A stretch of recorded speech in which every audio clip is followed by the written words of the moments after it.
In today's video, I'm going to teach you how to export your design as an SVG file. Whether you're preparing a logo, an icon, or any vector artwork for the web, SVG is a great choice because it stays crisp at any size and keeps file sizes efficient. First, click on your design.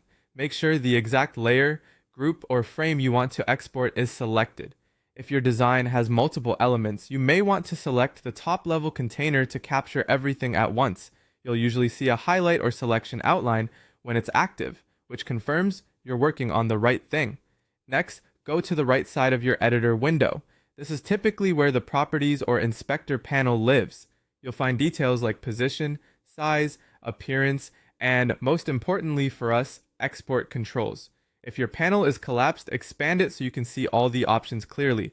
Now go to the export section. Look for a label or area named export. Sometimes it appears at the bottom of the properties panel.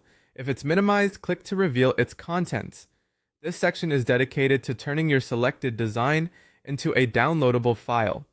Click on the drop-down in the export area. This menu lets you choose the format you want to generate. It may list common formats like PNG, JPG, PDF, and SVG. The drop-down is where you set the type of file you'll get when you export. Choose SVG from the drop-down. SVG stands for Scalable Vector Graphics, which preserves paths and shapes as math-based vectors.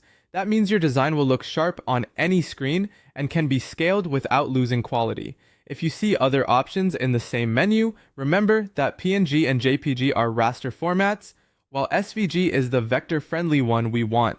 Then click on Export. Your editor will prompt you to choose a save location and a file name. Pick a clear name and a folder you can easily find later. After confirming, the export process should complete quickly, especially for simple graphics.